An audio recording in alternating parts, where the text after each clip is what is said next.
बच्चों, मैं सुनीता वाई तिवारी, श्री संत गाडगे महाराज हिंदी विद्यालय भुसावल, आज इस वीडियो के माध्यम से पाठ 4 द्रव्य के मापन के अंतर्गत मोल का क्या अर्थ है, एवोगैड्रो संख्या का क्या अर्थ है, संयोजकता, मूलक तथा यौगिक के रासायनिक सूत्रों, इन विशेष मुद्दों पर चर्चा करेंगे। तो आइए देखते हैं मोल यानी क्या, मोल का क्या अर्थ होता है।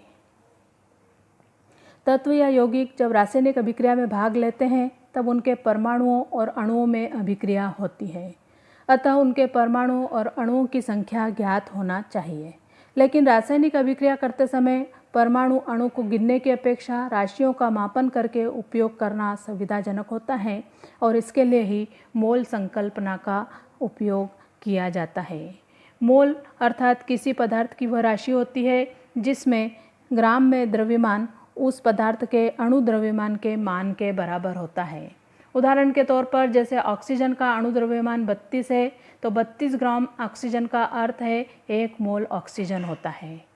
उसी प्रकार पानी का अणु द्रव्यमान 18 है तो इस प्रकार 18 ग्राम पानी का अर्थ है 1 मोल पानी होता है। अर्थात यौगिक के 1 मोल का अर्थ है यौगिक के अणु द्रव्यमान के मान के बराबर होता है।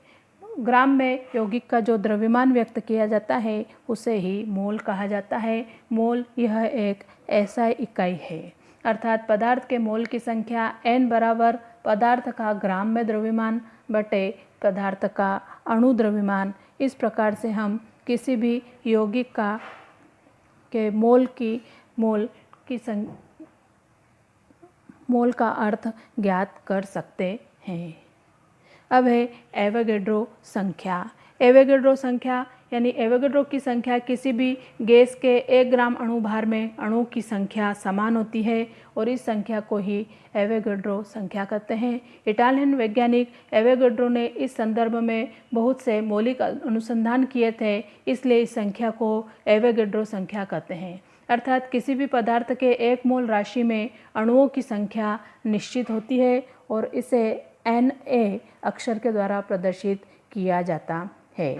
विभिन्न विधियों से इसका मान 6.022 इंटू 10⁻23 होता है। अर्थात किसी भी पदार्थ के 1 मोल में उसके 6.022 इंटू 10⁻23 अणु होते हैं। जैसे हम अपनी जो साधारण भाषा है उसमें हमें समझ में आता है कि 1 दर्जन का अर्थ होता है 12, उसी प्रकार शतक का अर्थ होता है 100, ग्रॉस का अर्थ होता है 144, इसी प्रकार 1 मोल का अर्थ होता है 6.022 इंटू 10⁻23।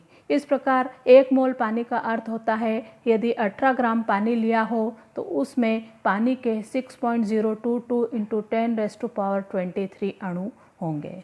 उदाहरण के तौर पर हम देख सकते हैं कि 66 ग्राम कार्बन डाइऑक्साइड में कितने अणु होंगे। हमें पता है कार्बन डाइऑक्साइड का जो अणु द्रव्यमान है वो 44 होता है। तो कार्बन डाइऑक्साइड के मोलों की संख्या यदि ज्ञात करते हैं तो कार्बन डाइऑक्साइड का ग्राम में द्रव्यमान 66 अपॉन कार्बन डाइऑक्साइड का अणु द्रव्यमान 44। इस प्रकार से n बराबर हमारी जो संख्या आती है वो है 1.5 मोल। इस प्रकार 1 मोल कार्बन डाइऑक्साइड में 6.022 इंटू 10⁻23 अणु होते हैं, अतः 1.5 मोल कार्बन डाइऑक्साइड में 1.5 इंटू 6.022 इंटू 10⁻23 अणु होते हैं। इस प्रकार से हम जो है एवोगैड्रो संख्या का मापन कर सकते हैं। देखते हैं कि संयोजकता अर्थात वैलेंसी। आयनिक बंध का निर्माण होते समय परमाणु जितने इलेक्ट्रॉन देता है या लेता है उस संख्या को उस तत्व की संयोजकता कहते हैं। तत्व की संयोजकता को विशेष अंकों के द्वारा प्रदर्शित किया जाता है।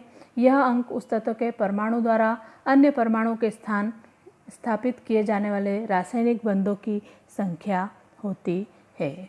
जैसा कि यहाँ पर हम देख रहे हैं, आपको उदाहरण दिया गया है कि इलेक्ट्रॉनिक स्वरूपण के द्वारा यहाँ सोडियम का इलेक्ट्रॉनिक स्वरूपण है 281, क्योंकि परमाणु क्रमांक सोडियम का होता है 11।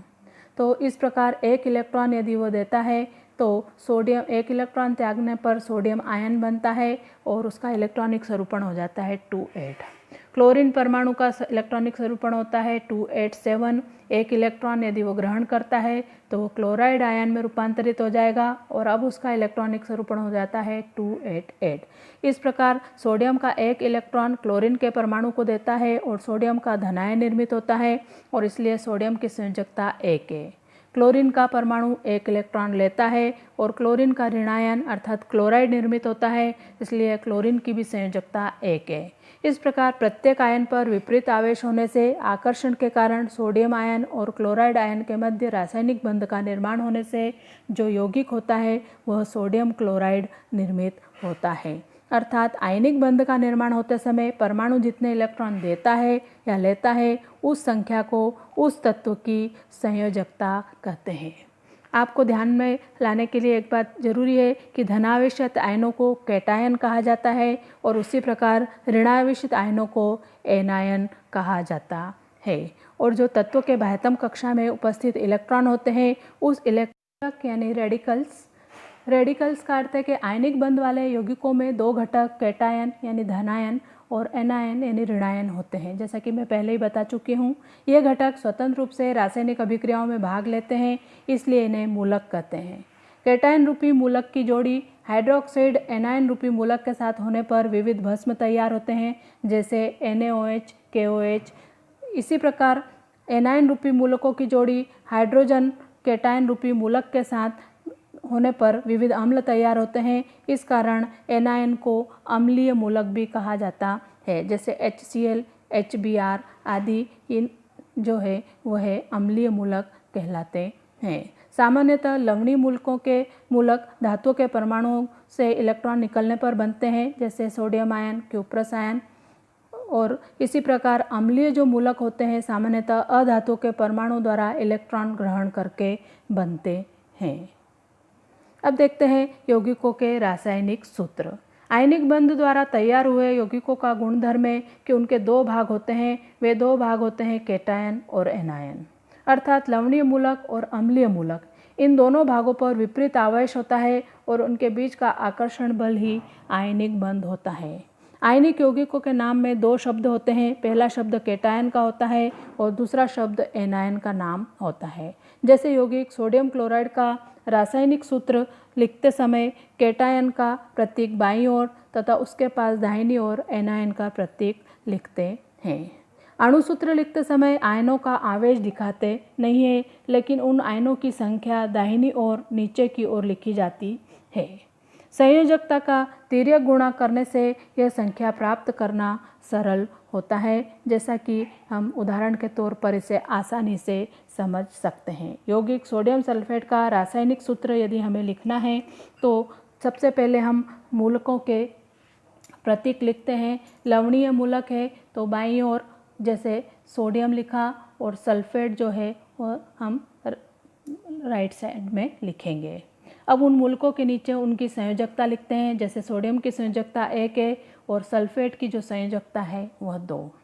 इन मूलकों की संख्या प्राप्त करने के लिए अब हम तिर्यक गुणा यदि करते हैं तो हम तिर्यक गुणा करने पर हमें जो रासायनिक सूत्र प्राप्त होता है वो होता है Na2SO4। यानी जो सल्फेट की संयोजकता होती है वो सोडियम के साथ जुड़ती है और सोडियम की जो संयोजकता होती है वो सल्फेट पर जाती है। इस प्रकार विविध यौगिकों के रासायनिक सूत्र लिखने के लिए उनके मूलकों की संयोजकता की जानकारी होना आवश्यक है और इस जानकारी के आधार पर हम विभिन्न यौगिकों के रासायनिक सूत्रों को विभिन्न स्टेप्स का उपयोग करके ज्ञात कर सकते हैं।